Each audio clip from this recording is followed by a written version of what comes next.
Hello my dear student, welcome back my YouTube channel potential study IQ। कैसे हैं आप लोग? उम्मीद है बहुत अच्छे होंगे और अपनी तैयारी अच्छी तरह से कर रहे होंगे।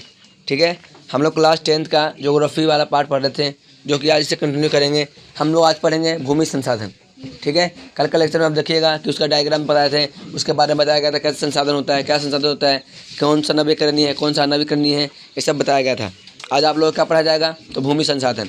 भूमि संसाधन का मतलब क्या होता है? धरती की बात हो रही है यहाँ पे। धरती के अंदर कौन कौन संसाधन हम लोग प्रयोग करते हैं। ठीक है, धरती को कितने भागों में बांटा गया है। तो जैसे हम लोग इसमें लिखा हुआ है, जैसे कि हम लोग जानते ही है कि धरती मेनली अगर पृथ्वी की बात करें तो 29% में है। ठीक है, लेकिन अगर उसको 100% मान के अगर मैं उसे ही बांट दूँ तो आप समझिएगा कि तुम्हारा 43% क्या बनेगा? मैदान बनेगा। ठीक है, उसके बाद तुम्हारा 30% क्या बनेगा? तो बोले पर्वत बनेगा, जहाँ बड़े बड़े पर्वतें उठते हैं, जैसे केटू हो गया, कंचनजंगा हो गया, हिमालय हो गया, ऐसे पर्वतें उठते हैं। ठीक है, मतलब बनते हैं। फिर अगर मैं बात करूँ क्या पठार की, तो कितना परसेंट है? तो बोलेगा 27% है। ठीक है, यानी 27% तुम्हारा क्या पर्वत है। ये पृथ्वी के अंदर ज़मीनों को बांट दिया गया है। ठीक है, मैदान के अंदर बहुत सारे मैदानों में फसलें भूमि आती है, तुम्हारा दलदल भूमि आती है, तुम्हारा बंजर भूमि आती है, कंकड़ी भूमि आती है, जहाँ पे हम लोग खेती नहीं कर सकते हैं। ठीक है, कहा जाता है कि सरस्वती गंगा अब बहती नहीं है, वो ज़मीन के अंदर चली गई। ठीक है, बस वजह क्या है? इसी का वजह है। ठीक है ना, पहले गंगा थी धरती के अंदर, मतलब सरस्वती होता है ना नदी, वो तुम्हारा अब नहीं है, अब तुम्हारा वो ज़मीनों के अंदर बहती है, ऐसा कहा जाता है। ठीक है, पर पता नहीं बहती है कि नहीं बहती, लेकिन ये बताया जाता है ऐसा। ठीक है, तो सबसे पहला पॉइंट अपना क्या करेंगे हम लोग? प्राकृतिक संसाधन के अंतर्गत क्या पढ़ेंगे? भूमि पढ़ेंगे। अब भूमि मैंने बताई कि आपको धरती होता है ना। तो जितना पार्ट हम लोग क्या पढ़ेंगे? धरती के अंदर वाला ही पार्ट पढ़ेंगे। ठीक है, इसके बाद हम लोग क्या पढ़ेंगे? तो मिट्टी पढ़ेंगे। मिट्टी का बनने का क्या नियम है, क्या कारक है मिट्टी बनने का।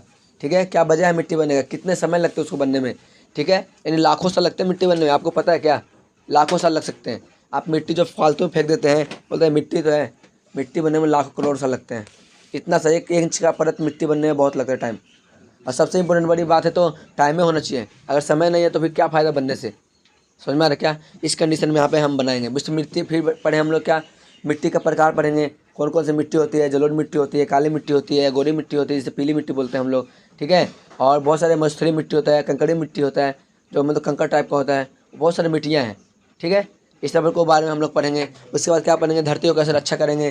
ठीक है, फिर उसका कैसे संरक्षण करेंगे, कैसे प्रयोग करेंगे, इस सारे कंडीशन हम लोग इस चैप्टर के अंदर पढ़ेंगे। समझ में आ रहा है क्या? तो चलिए शुरू करते हैं अपना क्लास को, और अपना शुरू होते हैं यहाँ से। इसका नाम क्या है? प्रकृति संसाधन। प्रकृति का मतलब एक ऐसा संसाधन जिसे मनुष्य ने नहीं बनाया हो, खुद खुद मतलब अपने आप ही उत्पन्न ही हुआ, उत्पत्ति हुआ है।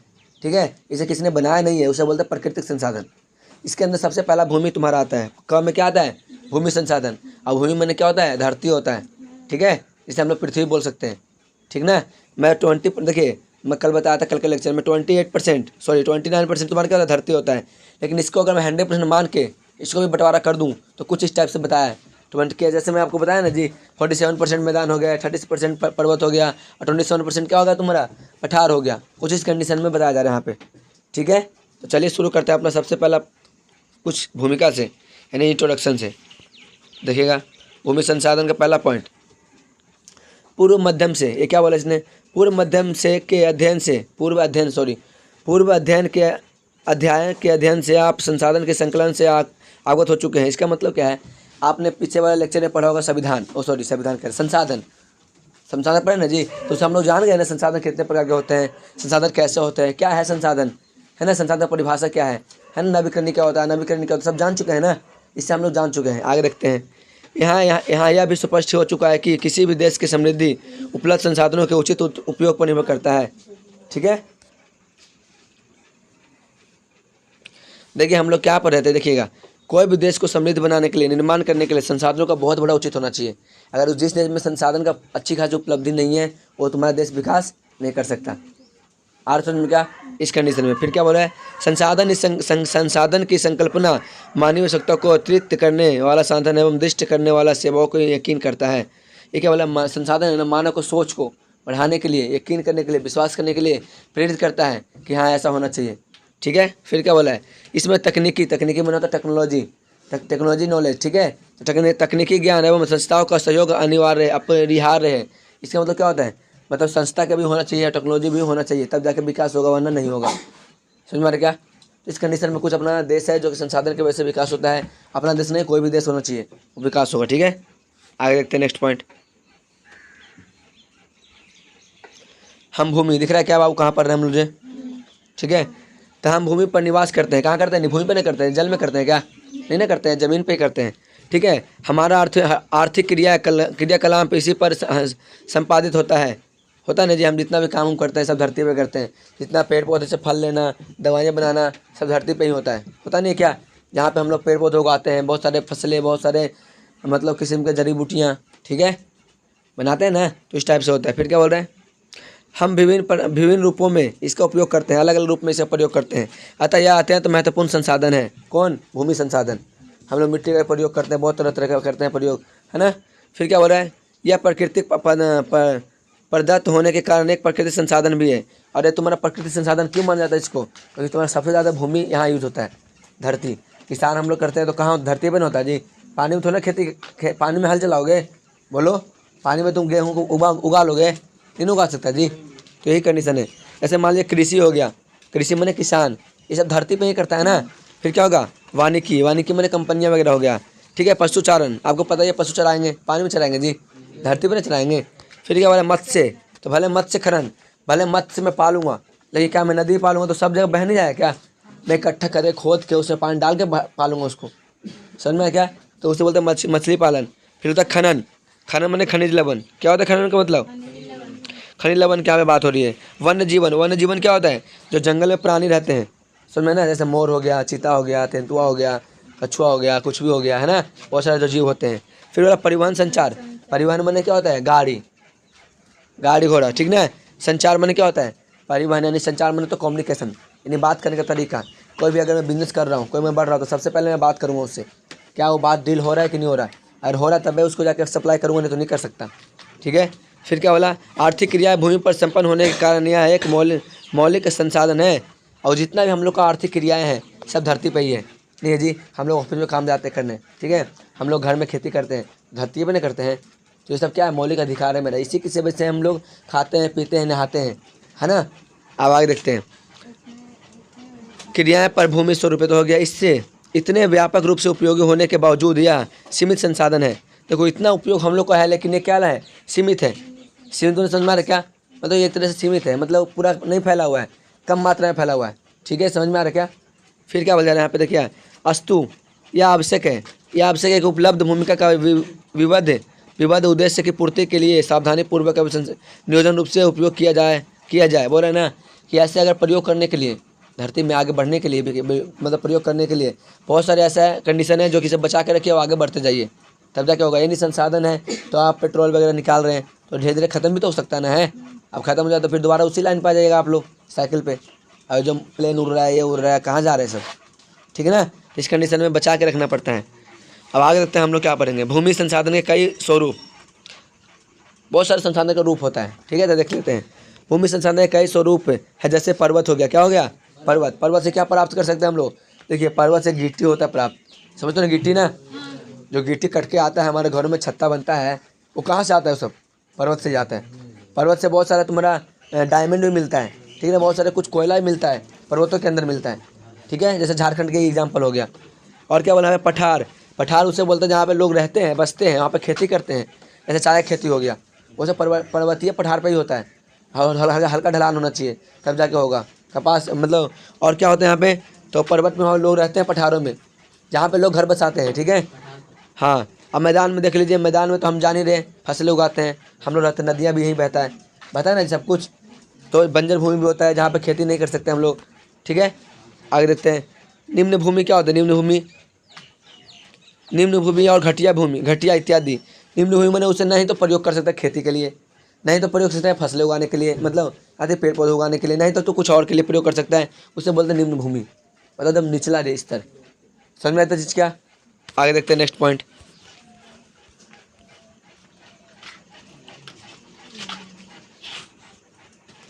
देखिए, यह विविध स्वरूप जलवायु पर प्रभावित होते हैं, जलवायु भी प्रभावित करती है।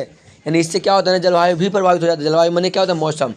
अगर ऐसा कंडीशन नहीं रहेगा, जहाँ मान लीजिए बारिश होने का टाइम रहेगा बारिश नहीं होगा, धूप होने का टाइम रहेगा धूप नहीं होगा, है ना, ठंड के मौसम में गर्मी लग रहा है, ये क्या बात हो गई, इसे बोलते हैं मौसम का परिवर्तन हो जाना, ठीक है। ये सब किसके वजह से होता है, तो हमारी पृथ्वी के हलचल के वजह से होता है।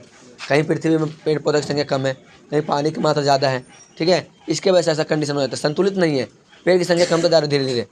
ठीक है, आगे देखना, भारत भूमि संसाधन में संपन्न है। भारत है ना भूमि संसाधन में संपन्न माने भारत एक ऐसा देश है जहाँ भूमि बहुत है और संपन्न है, अच्छा है, यहाँ पे खेती होती है। क्या सभी देशों में खेती नहीं हो सकता? कई कई ज़मीन में आप देखिए पहाड़ें खाली है, कई जगह में खाली जंगले खाली है, लेकिन भारत के अंदर बहुत सारे खेती होता है। ठीक है, और देखिए यहाँ पे संपन्न है, यहाँ कुल उपलब्ध भूमि के लगभग 43% क्या है तो मैदान में फैला हुआ है। ठीक है, 43% क्या है मैदान फैला हुआ है, जो कृषि एवं उद्योग के लिए विकास के उपयोगी होता है। तो कृषि करने के लिए और कंपनियाँ बनाने के लिए बहुत बड़ा भूमिका है ये। ठीक है, और घर बनाने के लिए भी हम लोग कहाँ रहेंगे जी, है ना, तो घर भी तो बनाएंगे ना। और 30% भाग पर्वतीय क्षेत्र है, क्या है पर्वतीय क्षेत्र, पर्वत मैंने वहाँ पे खाली पर्वत ही होगा। ठीक है, पर्वत मैंने पहाड़ हो गया, पर ये सब होता है। ठीक है, आगे देखते हैं नेक्स्ट पॉइंट हम लोग, उसके बाद डायग्राम से देख लेंगे। ठीक है, तो अच्छी तरह समझ में आ जाएगा आप लोगों को। देखिए, अब 12 नदियों के प्रवाह से सुनिश्चित करते हैं कि यही ना पढ़ रहे थे, है ना, 12 नदी क्या होता है? देखिए, 12 नदियों के प्रवाह को सुनिश्चित करने हेतु पर्यटन विकास के लिए अनुकूल परिस्थितियाँ मुहैया कराती है। देखिए, 12 क्या होता है? 12 माने 12, मासी माने महीना, 12 महीना तक नदियाँ बहने के लिए यहाँ प्रयुक्त है भारत के अंदर। ठीक है, समझ में आ रहा है क्या? इसे बोलते हैं 12 नदियाँ। ठीक है, बड़े बहुत प्रयुक्त है यहाँ पे, समझ में आ रहा है क्या चीज़? फिर क्या बोला यहाँ पे? देखिए, यह पारिस्थितिकी संतुलन के लिए भी महत्वपूर्ण है। ये तुम्हारा क्या है, जो पारिस्थितिकी मन क्या होता है?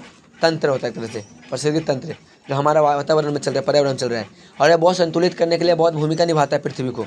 अगर ये डिसबैलेंस हो जाएगा ना तो फिर पृथ्वी हिल जाएगी, भूकंप आ जाएगा, ज्वालामुखी फट जाएगा, धरती फट जाएगी। समझ में आ रहा क्या? इसके वजह से आगे देखते हैं, देश का लगभग 27% भूभाग पठार के रूप में विस्तृत फैला हुआ है। पठार मैंने जो फैला हुआ है। ठीक है, कितना परसेंट? 27%। पठार को मतलब यहाँ पे पठार के रूप में विस्तृत है, विस्तृत मैंने फैला हुआ है। ठीक है, कितने रूप में? 27%। तो ऑब्जेक्टिव बनाएगा यहाँ पे, पठार कितने परसेंट है, पर्वत कितने परसेंट है, मैदान कितने परसेंट है। ठीक है, अब आप लोग भी बना सकते हैं। यहाँ देखना, यह खनिज जीवाश्म ईंधन एवं वन संपदा के लिए कोष संचित है। खनिज जहाँ से बहुत सारे लोहा मिल निकलते हैं, जब बहुत सारे सोना चांदी निकलते हैं, हीरा निकलते हैं, जीवाश्म ईंधन निकलते हैं, पेट्रोल निकलते हैं, ठीक है, डीजल निकलते हैं, संपदा बहुत सारे ऐसे संपदा जो कोष है, कोष में इकट्ठा किया गया है, उसे रखा गया है। ठीक है, क्या यहाँ तो समझ में आ रहा क्या? अब हम लोग पढ़ते पहले डायग्राम देख लेते हैं। आपको लग रहा हो कि भैया ये तो पढ़े नहीं, चलिए देख लेते हैं। ये आपको कुछ मैप से दर्शाने के लिए कोशिश कर रहा है कि ये इससे ज़्यादा समझ में आ जाए हम लोग को। एक सर्कल है, इसमें आप लोग को दिख ही रहा होगा। ठीक है, ये तुम्हारा ग्रीन वाला दिख रहा है क्या? ग्रीन वाला, इसे हम बोलेंगे मैदान। क्या बोलेंगे? अब मैदान ग्रीन के पास कितने परसेंट है तो बोलेगा 33% है, सॉरी 43% है। यानी 43% तुम्हारा क्या हिस्सा है? मैदान का हिस्सा है। पर्वत आपको ऑरेंज वाला दिख रहा होगा, या ऑरेंज कलर का हल्का सा लग रहा है ना, ये ऑरेंज है। ये कितना परसेंट है तो बोलेगा 30% है। तो लगभग 30% तुम्हारा क्या है तो पर्वत है। फिर आता है वाइट वाला, देखिएगा कितना है? पठार है। ये कितना परसेंट है? 27% है, यानी 27% है। समझ में आ रहा है चीज़ क्या? तो कुछ कंडीशन है अपना पर्वतों के भूमि को बांटने में। अब आते हैं मिट्टी को बनाते कैसे हैं। ठीक है, मिट्टी बनने में टाइम कितना लगता है, समझ में आ रहा है चीज़ क्या? चलिए, मृदा का निर्माण, अगर आपसे पूछे मृदा का वैल्यू दो तो मृदा बाबू बहुत मुश्किल से बनता है। 1-2 दिन की कहानी नहीं है उसके लिए, लाखों साल लगते हैं उसको बनाने में। समझ में आ रहा क्या? लाखों करोड़ साल लग सकते हैं बनाने के लिए। ठीक है, तो देखते हैं यहाँ पे कैसे बनता है मिट्टी। मृदा परितंत्र का एक महत्वपूर्ण घटक है। परितंत्र का मतलब क्या होता है? जहाँ पे तुम्हारा मौसम हर चीज़ होता हो, व्यक्ति हो, नदियाँ हो, पहाड़ हो, सब कुछ स्थिति हो, सब परितंत्र बोलते हैं, जहाँ पे सब लोग रहते हैं। ठीक है, तो यहाँ पे क्या बोल रहा है? मृदा परितंत्र का एक महत्वपूर्ण घटक है। घटक माने हिस्सा है। ठीक है, आज समझ में क्या? ये असंगठित पदार्थों से निर्मित पृथ्वी की सबसे ऊपरी परत पृथ्वी मृदा कहलाती है। असंगठित पदार्थ, असंगठित माने जो बहुत कठिन तरह से बनता है। अब पृथ्वी की सबसे ऊपरी परत होती ना है, उसे हम लोग क्या बोलते हैं? मिट्टी बोलते हैं। समझ में आता चीज़ क्या? आगे देखते हैं फिर क्या बोल रहे हैं यहाँ पे।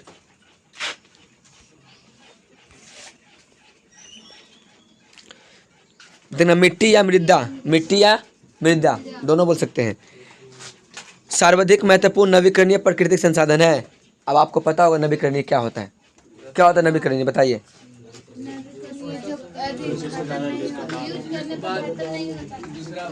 एक ऐसा संसाधन जिसको यूज करने के बाद क्या चीज लाया जा सकता है, पुनः प्राप्त कर सकते हैं, उसे क्या बोलते हैं हम लोग? नवीकरणीय संसाधन। तो ये क्या बोलता है, सुनिएगा। मिट्टी या मृदा सर्वाधिक महत्वपूर्ण नवीकरणीय संसाधन है, बार बार बना सकते हैं। ऐसा नहीं है कि एक मिट्टी खत्म हो जाए तो खत्म हो जाएगा, बनता है ना जी, लेकिन लाखों से मतलब यूज कर सकते हैं। यह न केवल पौधों के विकास का माध्यम है बल्कि पृथ्वी पर विविध जीव समुदाय का पोषण भी करता है। आपको लग रहा हो कि मिट्टी हम लोग को क्या फ़ायदा करेगा? मिट्टी पौधा का फ़ायदा तो करेगा ना जी। अब पौधा हम लोग को फ़ायदा करेगा ना, हम लोग पेड़ पौधे में फल लेंगे, कुछ लेंगे, जड़ी बूटियाँ लेंगे तो फ़ायदा करेगा नहीं करेगा? तो बहुत सारे ऐसे जीव भी है जो करेंगे, जैसे क्यों केचुआ, केचुआ भी तो जीव पानी में रहता है, अति मिट्टी में रहता है। बहुत सारे ऐसे जीव भी तो है जो मिट्टी के अंदर रहता है, नहीं रहता क्या? कीड़े मकोड़े। तो उस कंडीशन में बता जा रहा है। अब आगे देखते हैं नेक्स्ट पॉइंट।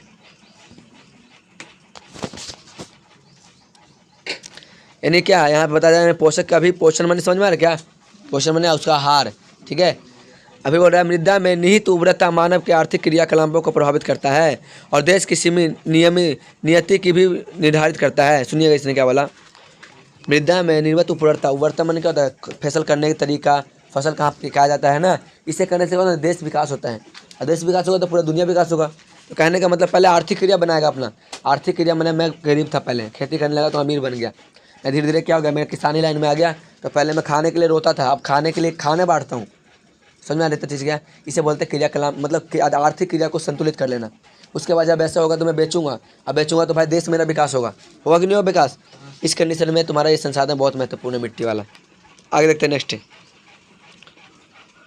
इसके नष्ट होने के साथ संपत्ति एवं संस्कृति दोनों ध्वस्त हो जाते हैं। अगर मिट्टी नष्ट हो जाता है तो इसके अंदर जो संस्कृति है, जो रहन सहन हम लोग का है, ठीक है, खान पीन है, वो सब के सब नष्ट हो जाता है, ठीक है। ध्वस्त माने क्या होता है? नष्ट होना।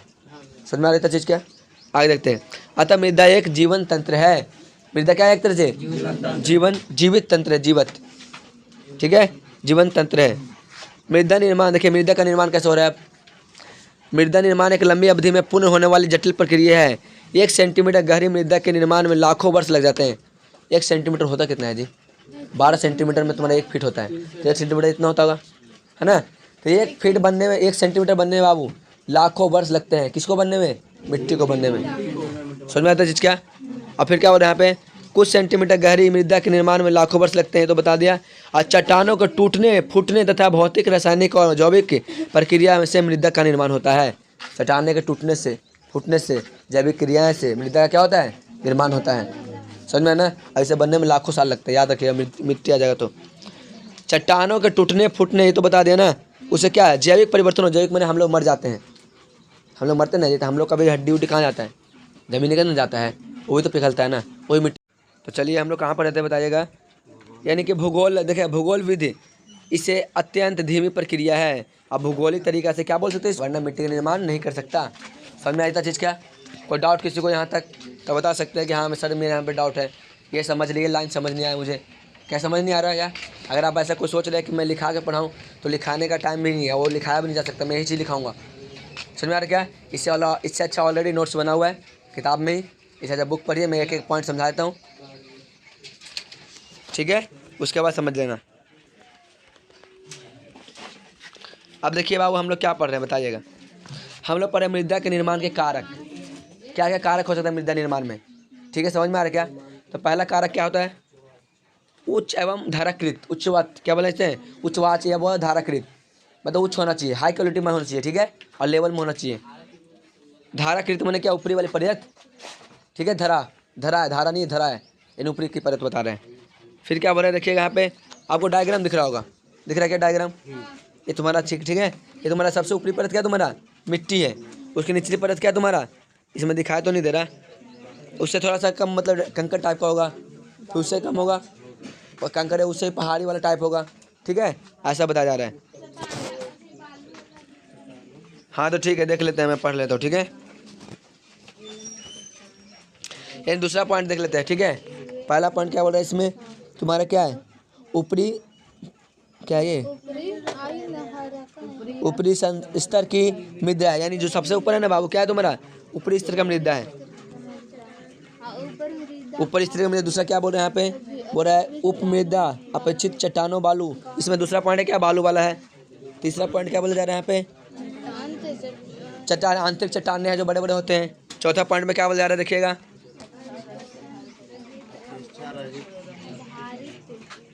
देखिए चौथा पॉइंट में क्या बोल रहे हैं यहाँ पे? ये भी तुम्हारा क्या? चट्टाने है, लेकिन कैसा है? तो बड़े बड़े चट्टाने हैं। समझ में आ रहा था चीज क्या? ठीक है। यहाँ जब मैं यहाँ पढ़ा तो यहाँ देखा करो। चलिए आगे देख करते हैं।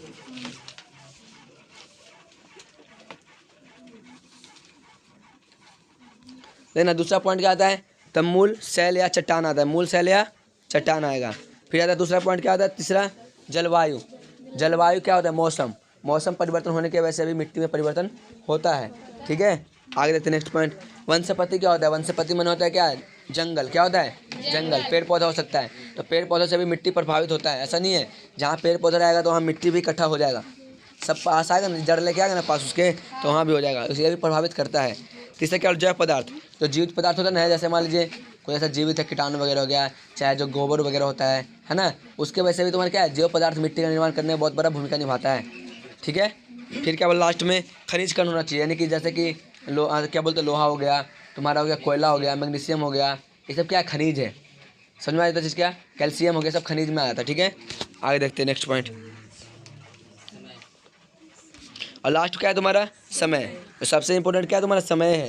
ये सब करने के बाद अगर समय ही नहीं रहेगा तो कुछ होगा जी। समय बहुत इंपॉर्टेंट है, समय रहेगा तब तुम्हारा मिट्टी का निर्माण होगा, वरना मिट्टी का निर्माण नहीं हो सकता। समझ में आता है चीज़ क्या, कोई डाउट नहीं आता किसी को भी। चलिए आगे देखते हैं हम लोग अब। आगे तापमान है ना, तो देखते हैं नेक्स्ट पढ़ते हैं।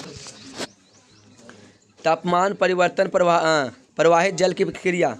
तापमान में परिवर्तन हो रहा है, क्या हो रहा है, अप्रवाहित क्रिया हो रहा है। जैसे पवन, हिमंद। हिमंद क्या होता है बाबू, पवन हो गया, पवन में हवाएं चल रहा है। हिमंद क्या होता है, जहाँ पे तुम्हारा हल्का हल्का क्या गिरता है, बर्फ गिरता है, शीत गिरता है। ठीक है, आगे देखते हैं। अपघटन की अन्य क्रियाएं भी ऐसे तत्व है जो मृदा निर्माण में उपयोग करता है। ये सभी मिट्टी बनाने के लिए क्या करते हैं, उपयोगी होते हैं। ठीक है, मृदा निर्माण में जैविक एवं रासायनिक परिवर्तन भी अहम भूमिका निभाती है। जैविक माने हम लोग, रासायनिक माने जो कोई चीज़ विघटित हो गया, जैसे पालक हो गया, कोई भी चीज़ ऐसा हो गया जो विघटित हो गया, घट गया, जैसे आलू का छिलका हो गया, कुछ दिन के बाद वो गल जाएगा, बिल्कुल गल जाएगा, वो भी तुम्हारा मिट्टी बनाने में क्या कर रहा है, भूमिका निभा रहा है। निष्कर्ष यहाँ निकलता है कि कहा जाता है कि मृदा निर्माण में जैव यानी ह्यूमस और अजैव दोनों प्रकार के पदार्थ भाग लेते हैं, जैसा कि चित्र क में देखा गया है, मतलब चित्र 1 क में 2 में देखा गया है। कहाँ जी, ये रहा जो अभी मिट्टी वाले पढ़ रहे थे हम लोग। ठीक है, जो पढ़ तो बांट रहे थे उसके बारे में वही बताया जा रहा है। हाँ, ह्यूमस का मतलब होता है हल्का पानी, हल्का मिट्टी, मतलब हल्का हवाएं, हाँ नमी जिसे बोल सकते हैं। ठीक है ना, आज समझ में क्या, कहाँ देखो सामने।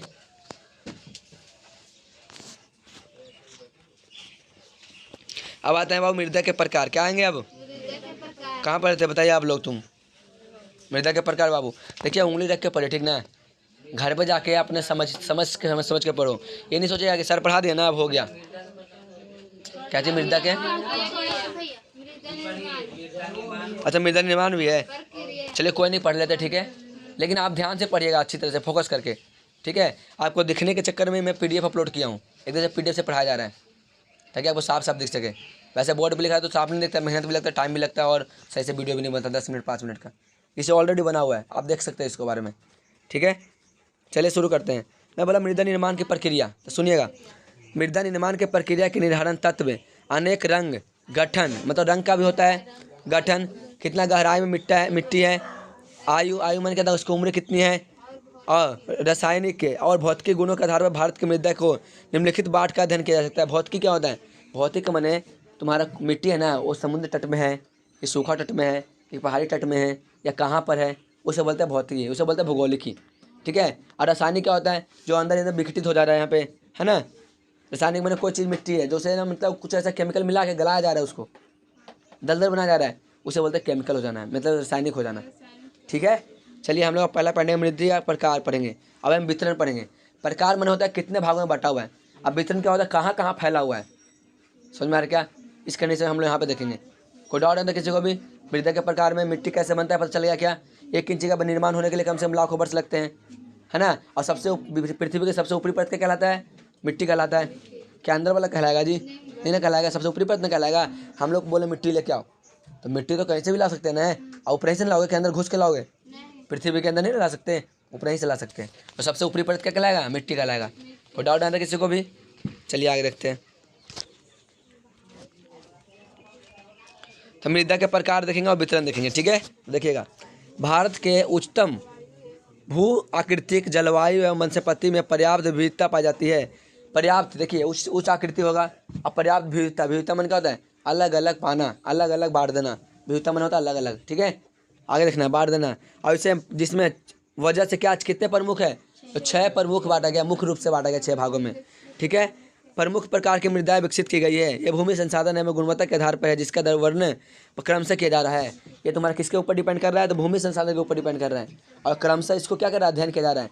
तो पहला तुम्हारा क्या आता है बाबू? जलोढ़ मिट्टी। ये जलोढ़ मिट्टी क्या है और कहाँ पाया जाता है, ठीक है। तो ये देखिए पेपर में क्या पूछेगा?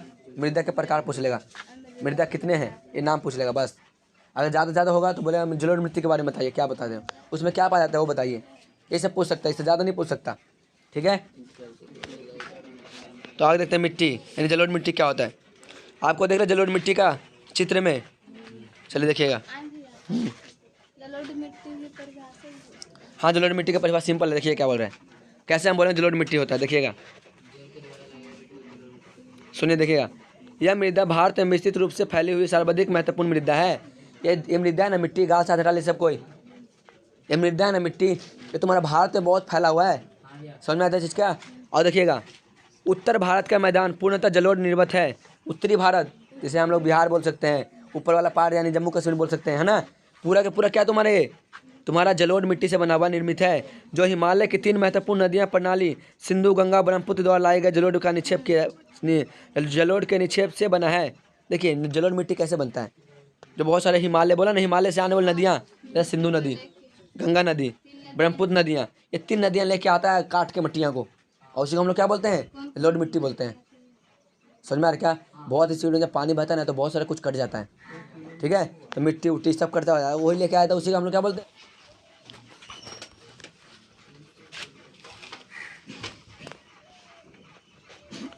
जलोढ़ का निक्षेप बना होता है। राजस्थान एवं गुजरात में भी एक संकसी पट्टी के रूप में इस मृदा का प्रश्न है। संकसी पट्टी मैंने कहा एक पट्टी रूप में है। देखिए सिंपल सी बोल सकते हैं संकरी, यहाँ से ये संकरी यानी सिंपल सी बोल सकते हैं जलों के द्वारा लाया गया मिट्टी को पहाड़ी इलाका से नदियों के द्वारा, उसे हम लोग क्या बोलते हैं? जलोढ़ मिट्टी बोल सकते हैं। कोई डाउट नहीं आता किसी को? देखना ये संकरी पट्टी के रूप में एक मृदा पाई जाती है, कहाँ? तो राजस्थान और गुजरात के अंदर। क्यों? वहाँ पानी की नहीं मात्रा में है, समझ में आ रहा क्या? एक लंबी परत के रूप में पाया जाता है। और क्या बोलना? पूर्वी तटीय मैदान, पूर्वी तटीय मैदान यानी किधर की बात कर रहा है? तुम्हारा म्यांमार तरफ की बात हो रहा है, समझ में आ रहा क्या? म्यांमार की तरफ की बात हो रहा है। यहाँ पे देखिएगा, मान लीजिए अपना कुछ भारत होता है इस टाइप का, मैप टूटा हुआ है मैंने, ये तुम्हारा ये जब पूर्वी साइड ना है तो इस साइड की बात हो रहा होगा। ये तुम्हारा उत्तरी है, ये तुम्हारा दक्षिणी है, तुम्हारा क्या है? पश्चिमी है, ठीक है। तो ये तुम्हारा कुछ मैप क्लियर होना चाहिए, ठीक ना। तो देखिएगा मैं बता रहा हूँ कि तुम्हारा क्या हो रहा है, ये तटीय मैदान स्थित मतलब ये तटीय मैदान स्थित महानदी गोदावरी, कृष्णा और कावेरी नदियाँ द्वारा निर्मित डेल्टा का भी निर्माण करती है। डेल्टा जलोढ़ से भी जुड़ा है और कुल मिलाकर भारत में लगभग 6.4 करोड़ हेक्टेयर क्षेत्र का जलोढ़ मिट्टी का मैदान फैला हुआ है, ठीक है। तो पूछेगा कि कहते क्या जलोढ़ मिट्टी का मैदान कितना फैला हुआ है? 6.4 हेक्टेयर भूमि, हेक्टेयर में नापते हैं, ठीक है। कैसे हेक्टेयर? आगे नेक्स्ट हम लोग क्या पढ़े थे बाबू? जलोढ़ मिट्टी के बारे में पढ़ रहे थे ना। तो देखिए जलोढ़, सीधा बैठिए। जलोढ़ मिट्टी का गठन बालू, सिल्ट एवं मृतकों के विभिन्न अनुपातों से होता है। बालू से भी होता है, सिल्ट मैंने उसका से जो पहाड़ से टूट जाता है ना उससे भी होता है। और इसका रंग धुंधला से हो लेकर लालिया मतलब लालिमा लिए भूरे रंग का होता है। कैसा रंग का होता है? ये भूरे रंग का होता है हल्का सा, ठीक है। समझ में आया क्या? जलोढ़ मिट्टी का लालिया और भूरे रंग होता है, ठीक है। कोई डाउट? आगे देखते हैं। इस मृदा कण नदी मुहाने से घाटी में ऊपर और क्रम से बड़े बड़े होते हैं। ऐसी मृदाएं पर्वतीय पदीय क्षेत्र में बने मैदान जैसे द्वार, चोर एवं तराई में आमतौर पर मिलता है। कहाँ मिलता है? मैंने बताया क्या है, पहले तुम्हारा द्वार में मिलेगा, चौर में मिलेगा और तराई में, ठीक है। इस साइड में तुम्हारा बहुत सारा मिलेगा। यहाँ पर मृदाएं आमतौर पर मिलती है, आमतौर मैंने नॉर्मली तरीके से मिल जाता है, ठीक है। फिर देखिएगा नेक्स्ट पॉइंट,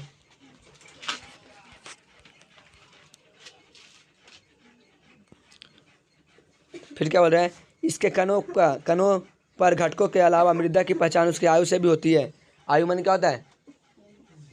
आयु माने वायु, आयु माने होता है उम्र, यानी कि उसके उम्र कितना है, यानी मिट्टी कितना दिन से है लगा हुआ है ना, उस पर भी डिपेंड कर जाएगा।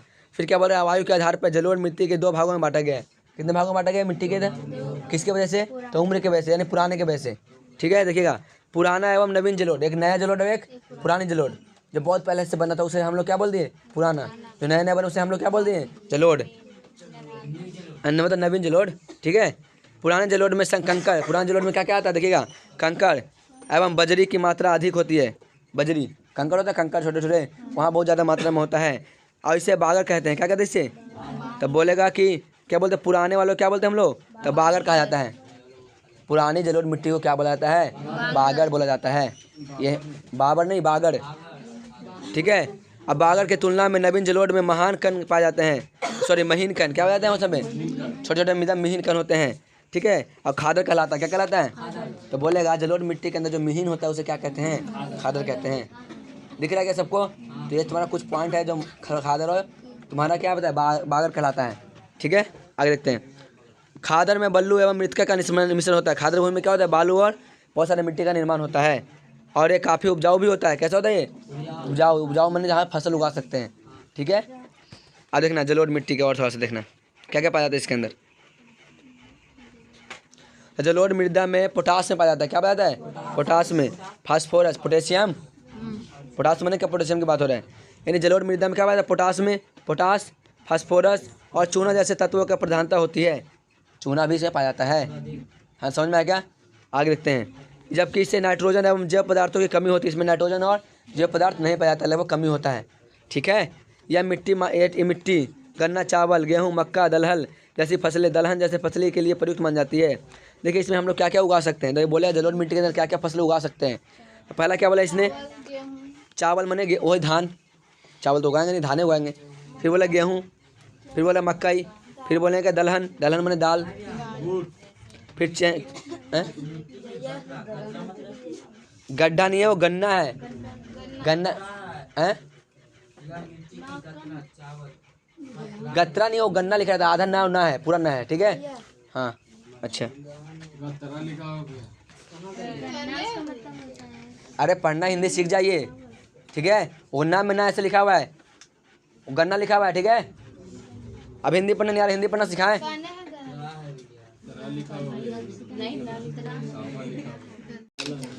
चलिए हम लोग कंटिन्यू करते हैं अपना क्लास को। ठीक है। अब हम लोग क्या पढ़ते देखिएगा।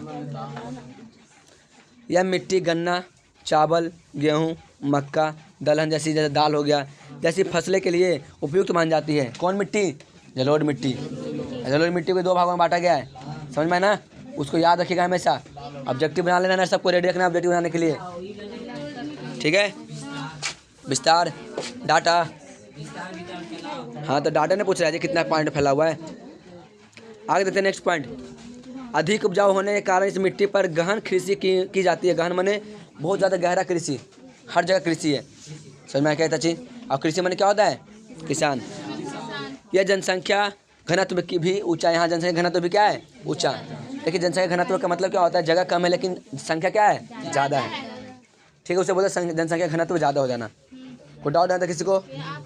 चलिए ये पढ़ते हम लोग। क्या आप जानते हैं? देखिए क्या आप जानते हैं उत्तरी बिहार में बालू प्रधान जलोढ़ को दियार भूमि कहा जाता है। अब ये ऑब्जेक्टिव बन गया। मैं बोलूँगा यहाँ पे कि देखो उत्तरी बिहार में बालू प्रधान जो जलोढ़ मिट्टी है ना, उसे क्या कहते हैं? तो दियारा कहते हैं। क्या कहते हैं उसे? ऑब्जेक्टिव रेट देखना सब कोई। ठीक है। दियारा कहा जाता है। वो तो क्वेश्चन तो मैं ना पूछूंगा, तुम याद करोगे, तुम सोचो। यह मक्का की कृषि के लिए विश्व का प्रसिद्ध है। जहाँ मकई बोलेगा, मकई कहाँ सबसे ज़्यादा होता है? तो आप बोलेगा बिहार, उत्तरी बिहार के अंदर होता है। मिट्टी का नाम बताइए तो आप बोलिएगा दियारा। दियारा नहीं बोल पाए जलोढ़ मिट्टी, क्योंकि उत्तरी बिहार में दियारा बोला जाता है। यानी कि जो मिट्टी से जब बलुई मिट्टी है। तो जलोढ़ तो दो तरह के ना बांटा गया है, नई या पुरानी। इसमें डिफाइन नहीं कर रखा है कि नई है कि पुरानी है। ठीक है। अब आते काली मृदा। देखिए काली मृदा क्या होता है? मृदा क्या होता है? काली, काली का नाम सुना है?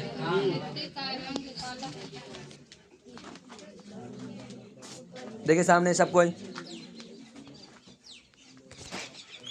काली मृदा यानी काली मिट्टी जिसे बोल सकते हैं। बिहार के अंदर भी काली मिट्टी बहुत जगह पाया जाता है। ठीक है। बहुत जगह राजस्थान, बहुत जगह मतलब पाया जाता है काली मिट्टी कहने का मतलब। तो देखिए काली मिट्टी के बारे में थोड़ा जानते हैं। काली मिट्टी है क्या? यह मिट्टी का रंग काला होता है। इस मिट्टी का रंग कैसा होता है?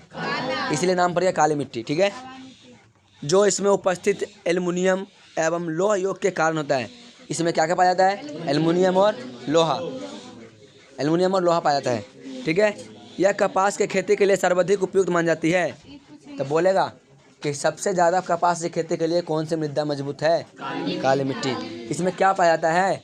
एल्युमिनियम और लोहा। समझ में आता है चीज़ क्या? अब आगे देखते हैं। जिस कारण इसे काली कपास मृदा के नाम से जाना जाता है। अब भारत में यह मृदा लगभग 6.4 करोड़ हेक्टेयर भूमि पर फैली हुई है। ठीक है, इसे हम लोग काली मिट्टी जानते हैं, लेकिन धरती पृथ्वी पर कहाँ फैला हुआ? कितना? तो 6.4 करोड़ हेक्टेयर भूमि पर तुम्हारा काली मिट्टी भरा हुआ है। भारत के अंदर की बात हो रहा है। आगे देखना, जो खास दिख रहा है क्या? जो खास तौर पर दक्कन के लावा प्रदेश करते हैं, कहते हैं दक्कन के लावा प्रदेश कहाँ पर आता है? खास तौर पे दक्कन के लावा प्रदेश, दक्कनी पठार हिस्सा, पठारी हिस्सा। ठीक है, दक्कन का पठार नहीं सुना क्या? वही वाला है। अब यहाँ देखते एग्जाम्पल के लिए, मतलब नाम उसका। महाराष्ट्र में हो गया बाबू, गुजरात में हो गया, कर्नाटक में हो गया, आंध्र प्रदेश तथा तमिलनाडु राज्य में विस्तृत है। ठीक है, आप लोग खाली सुनिए, आराम से पढ़िए। ठीक है, यानी क्या यहाँ तक सब क्या फैला हुआ एक तरह से। ठीक है, आगे देखिए नेक्स्ट पॉइंट। इस मिट्टी का निर्माण मूल शैल एवं ज्वालामुखी के बोसाइट लावा के विघटन से हुआ है। इस मिट्टी का निर्माण कैसे हुआ है? तो लावा जब निकला तो धीरे धीरे ठंडा होता गया और इसके वजह से क्या हो गया? वो ठंडा हो गया, यानी कि वो काली मिट्टी बन गई। इस मृदा का स्थानीय नाम रेगुन भी है। तो बोलेगा काली मिट्टी का दूसरा नाम क्या है? रेगुन मिट्टी है। समझ में आ रही था चीज़ क्या? आगे चलते हैं नेक्स्ट। इस मिट्टी की सबसे विशेषता है कि इसमें नमी धारणा, ये क्या बोल रहे हैं यहाँ पे? इस मिट्टी की सबसे बड़ी विशेषता है कि इसमें नमी धारण करने की क्षमता अत्यधिक होती है। नमी क्या होता है जी? नमी माने पानी। पानी को ना सोख लेगा, ये सूख लेगा, मतलब अंदर क्या करेगा? पानी को सोखेगा। तो पानी को सोखने की क्षमता इसमें क्या है? ज़्यादा है। हर गन्ना से यानी सोख लेना, क्या करते हैं वो? सोख लेना। कहाँ पर रहते हैं हम लोग? जलोढ़ मिट्टी के पास। क्या? चलिए, रेगुर मिट्टी भी कहते हैं ना। तो देखिएगा यहाँ पे क्या बताया जा रहा है। यानी हम लोग जानते हैं क्या लाल मिट्टी, काली मिट्टी क्या बोलते हैं हम लोग? रेगुर मिट्टी कहते हैं। क्या कहते हैं? रेगुर मिट्टी। तो पूछेगा काली मिट्टी का दूसरा नाम क्या है? तो रेगुर मिट्टी है। समझ में आता है क्या? आगे देखते हैं नेक्स्ट। इस मिट्टी की सबसे बड़ी विशेषता यह है कि इसमें नमी धारण करने की क्षमता सबसे अधिक होती है। नमी का मतलब होता है पानी। क्या होता है? तो पानी को इकट्ठा करने का क्षमता बहुत इसके अंदर ज़्यादा है। अगर मान लीजिए मिट्टी लेगा, काली मिट्टी घर में जो सभी घर में यूज होता है लगभग, ठीक है, लाएगा, एक गिलास पानी डालेगा, पता नहीं चलेगा पनिया कहाँ गया, सब घुस जाएगा उसके अंदर ही, सूख जाता है वो। समझ में आया क्या? यानी पानी में मिट्टी, मतलब मिट्टी के अंदर पानी डालने की क्षमता को बढ़ा देता है। ठीक है, आगे देखते हैं नेक्स्ट पॉइंट। यह मृदा कैल्शियम कार्बोनेट यानी CaSO3 बोलते हैं। कैल्शियम कार्बोनेट, मैग्नीशियम, पोटासियम, चूना और पोटेशियम तत्वों के परिपूर्ण होता है। परिपूर्ण मैंने बहुत ज़्यादा मात्रा में होता है। इसीलिए डॉक्टर भी कहता है कि बालों में लगाया जाना चाहिए। बालों में क्यों बोलता है? किसी को बाल गिर रहा है तो बोलता है बालों में लगाइए। क्यों? क्योंकि सब कुछ का प्रयोग है यहाँ पे। कैल्शियम, पोटेशियम, मैग्नीशियम, चूना पत्थर, सब चीज़ का हमारे बालों के लिए भी यही ज़रूरत है। कहा जाता है बालों के लिए विटामिन ई चाहिए, है ना। विटामिन ई, विटामिन सी सब जो है ना बालों के लिए एक्सपर्ट है। तो बालों के लिए सबसे पहली बात तो ब्लड सर्कुलेशन होना चाहिए ना जी। तुम्हारे बाल के अंदर ब्लड ही नहीं पहुँच रहा है, ठीक है, ब्लड पहुँच जाता है ना वो बाल बढ़ेगा। अंदर तुम्हारे जड़ के अंदर जो बाल है वो ब्लड से नहीं रिलेशन है क्या? जब ब्लड तुम्हारा कमज़ोर हो जाएगा, तुम कुछ बीमारी पड़ जाओगे, तुम्हारा बाल गिरना शुरू हो जाता है। क्या वजह है? तो तुम्हारा होल वहाँ पे ना ढीला पड़ जाता है। देखिए कैसे, मैं बता देता हूँ यहाँ पे। जैसे मान लीजिए तुम्हारा ये सर है अपना, अरे तुम्हारा कोई ऐसा ऐसा बाल है, बाल का है, अरे तुम्हारा ऐसा है, ठीक है, ऐसा ये बाल है, क्या ये बाल, नीचे का जड़ मोटा रहेगा। क्या रहेगा? नीचे का जड़ मोटा रहेगा। मोटा होने से बाबू देखिए तो तुम्हारा मोटा है और छेद क्या है तुम्हारा पतला, तो खींचेगा तो खिंचाएगा जी? नहीं खिंचाएगा। लेकिन इसी कंडीशन में अगर तुम्हारा कमजोरी छा गया, कमजोरी हो गया, कुछ बीमार पड़ गए, चाहे हार्मोन चेंज हो गया शरीर के अंदर, ठीक है, तो उस कंडीशन में तुम्हारा सबसे पहला बाल पे इफेक्ट हो जाएगा। तो बाल हो जाएगा पतला, बाल हो जाएगा पतला ना, और तुम्हारा छेदा तो वैसे की वैसे रहेगा, रह कि नहीं रहेगा? तो तुम बाल ऐसे खींचोगे तो खिंचा जाएगा फिर बाल। इस कंडीशन में बोलते हैं बाल गिरना शुरू हो जाता है। समझ में आ गया? उसे न्यूट्रिशन पाने के लिए ब्लड सर्कुलेशन होना चाहिए, ठीक है। तो ब्लड मिलेगा तब जाके सर्कुलेशन होगा, वरना ब्लड सर्कुलेशन नहीं होगा, ठीक है। बाल गिरने का सबसे बड़ा यही रीजन है और कोई रीजन नहीं है। एक तुम्हारा होता है जब बड़ा हो जाता है व्यक्ति तो एक टेस्टोस्टेरोन नाम का हार्मोन होता है पुरुषों में, और एक 5 टेट्राक्लोराइड नाम का एक हार्मोन होता है। वो दोनों मिलना चाहता है, अगर दोनों मिल जाएगा ना गलती से भी, तुम्हारा बाल का एक भी मतलब सर का एक भी बाल नहीं रहेगा। समझ में आएगा? उसे दूर करिए, उसे हटाना देना, हटाओ उसको।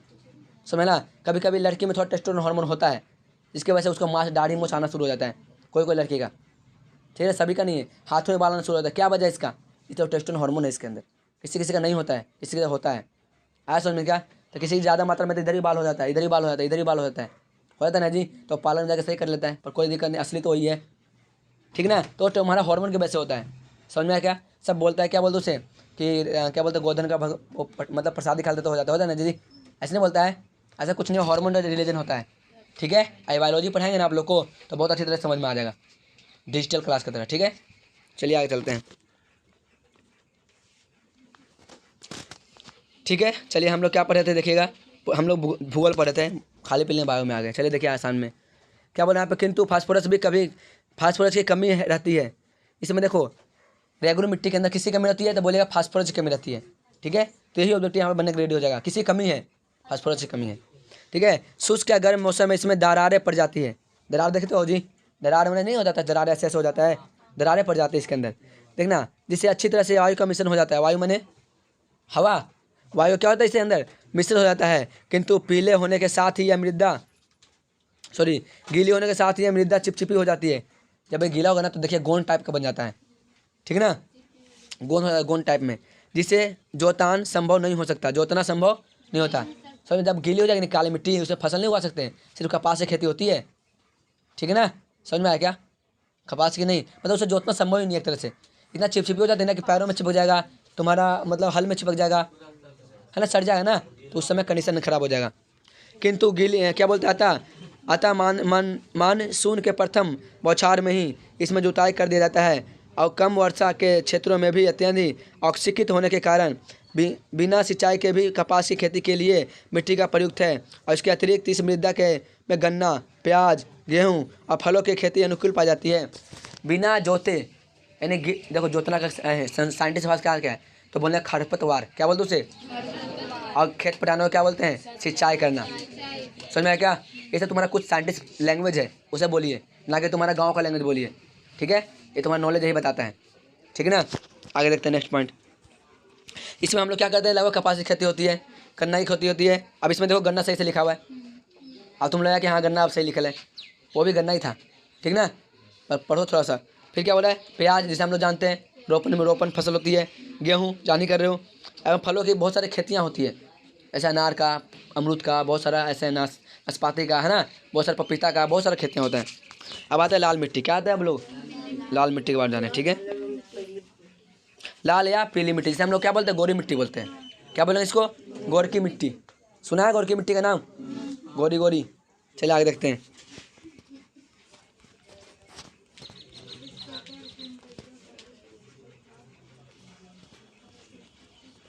एक मिनट रुक जाइए, हम देख रहे हैं। तो हम लोग पढ़ें क्या गोरी मिट्टी के बारे में।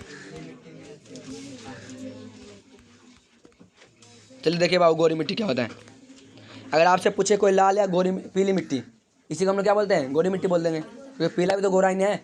बताओ, होता है ना गोरा जी, हल्का पीला ज़्यादा गोरा भी नहीं है। ठीक है, आगे देखते हैं। इस प्रकार की मृदा का विकास पारदीप पठार के पूर्वी एवं दक्षिणी हिस्से में रवेदार आग्नेय चट्टानों का सामान्य 100 सेंटीमीटर से कम वर्षा वाले क्षेत्रों में होती है। 100 सेंटीमीटर कम वर्षा, वहाँ वर्षा नहीं के बराबर होती है। समझ ना, अरे कहाँ की बात हो रही है, तो बोले पारदीपीय पठार, ये रहा अपना भारत के नीचे वाला पठार है पारदीपीय, इसे यहाँ पर पठार की बात हो रही है। जो दक्षिणी भारत है ना, नीचे तटीय क्षेत्र, उसे हम लोग क्या बोलेंगे, पठारी भाग बोलेंगे। ठीक है, आगे देखते हैं। क्या चीज़, हाँ ये नहीं साइड वाला दिख रहा है, क्या ये वाला, ये तुम्हारा ये पठार है, तटीय क्षेत्र है। ठीक है, आगे देखते हैं। अब यहाँ पर वर्षा कितना होता है, 100 सेंटीमीटर से कम में होता है। 100 सेंटीमीटर बहुत कम के पास है, मतलब वर्षा ही नहीं होता, सूखा पड़ा रहता है। ठीक है, आगे देखते हैं। यहाँ पर देखिए क्या बोला रहा है, यहाँ पे मैं कहाँ पढ़ा था जी। ठीक है, देखिएगा। अब अग्नाय चट्टानों से मिलता है, किससे मिलता है, अग्नाय चट्टानों से। कोई डाउट आता है किसी को भी? अब आगे देखते हैं। इस मृदा में लोहांश की मात्रा कारण लाल रंग होता है। लोहांश माने क्या होता है, आयरन, आयरन माने लोहा, तो लोहा के कारण होने के कारण इसे लाल मिट्टी बोलते हैं। तो बोले लाल मिट्टी में सबसे ज़्यादा क्या पाया जाता है, लोहा पाया जाता है, जिसे आयरन बोलते हैं। इसका सूत्र Fe होता है, ठीक है। और क्या, जलयोजन के पश्चात यह मृदा पीले रंग की हो जाती है। जलयोजन, जल देने पे क्या हो जाता है, पीला बन जाता है। कैसा बन जाता है, पीला बन जाता है। और मूल रूप से यह ग्रेनाइट, नीस जैसे रवेदास, अग्नाय चट्टाने के विघटन एवं रूपांतरित होने से बने हैं, ठीक है। किससे बना है, अग्नाय चट्टानों के विघटन मैंने पिघलने की वजह से, ठीक है। और क्या बोला इसने, रूपांतरित होने की वजह से ये बना हुआ है, ठीक है। फिर क्या बोल रहा है, इसका विस्तार भारत के कुल कृषि भूमि का लगभग 7.2 हेक्टेयर मतलब 2 करोड़ हेक्टेयर भूमि पर पाया जाता है, ठीक है। समझ में आता चीज़ क्या, एक बार दोबारा पढ़िएगा, आप अच्छी तरह से वीडियो देखिएगा, आपको समझ में आ जाएगा। अगर वीडियो अच्छा लगे तो लाइक कर दीजिएगा, साथ में कमेंट करिएगा और सब्सक्राइब जरूर करिएगा, ठीक है। चलिए आगे देखते हैं। देखिए बाबू, यूट्यूब पे कोई ऐसा पढ़ाया नहीं जा रहा, सही बता रहे हैं। आप लोगों को किताब से पढ़ाया जाएगा, छोटा मोटा पॉइंट बता देगा कि ये वाला ये आएगा, ये वाला ये आएगा, ये वाला ये आएगा, बस। पूरा डीप नॉलेज लीजिए, डीप नॉलेज, समझ में आना इतना चीज़। डीप नॉलेज लेने के बाद पेपर में फोड़ के आएंगे हम लोग, समझ में आना। आप लोग खुद जब पढ़ के जाओगे ना तो मालूम चलेगा कि हाँ क्या पढ़ के आए, क्या नहीं पढ़ के आए, क्या है क्या नहीं है। तो डीप से पढ़िए। और पढ़ाई एक तपस्या है, अब वो कल पढ़ा रहा था, है ना तपस्या जी। तपस्या नहीं करिएगा तो भंग हो जाएगा तपस्या, तो वही बता जा रहे हैं यहाँ पे, ठीक है। आगे देखते हैं। लाल या पीली मृदा का प्रसार कहाँ है, तमिलनाडु में, जो कि नीचे साइड में होता है, ठीक है।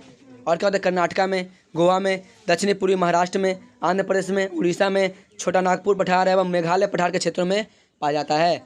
समझ में आता चीज़ क्या, जैसे जैव पदार्थ की कमी के कारण यह मृदा जलोढ़ एवं काली मृदा की अपेक्षा कम उपजाऊ होती है।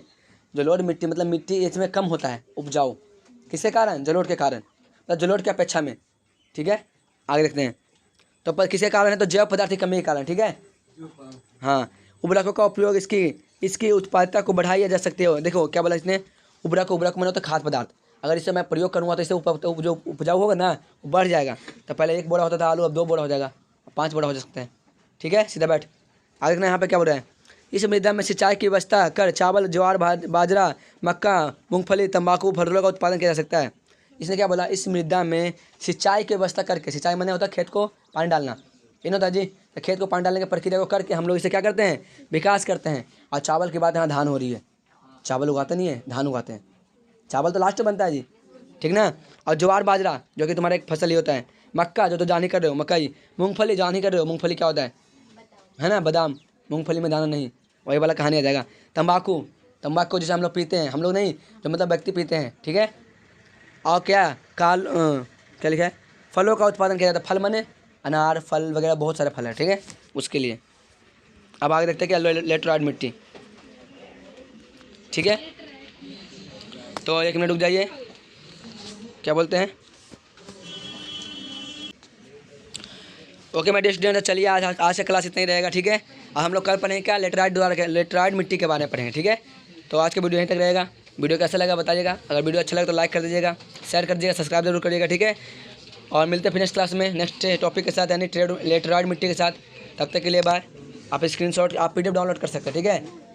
PDF कुछ नहीं, आप बोलेगा biharboard.com NCERT बुक, आपको अपलोड हो जाएगा, ठीक है। तो कर सकते हैं इसके लिए, चाहे आप बुक खरीद लीजिएगा, मार्केट में 20 रुपये चाहे 30 रुपये का मिलेगा, ठीक है। फिर मिलते हैं नेक्स्ट क्लास में।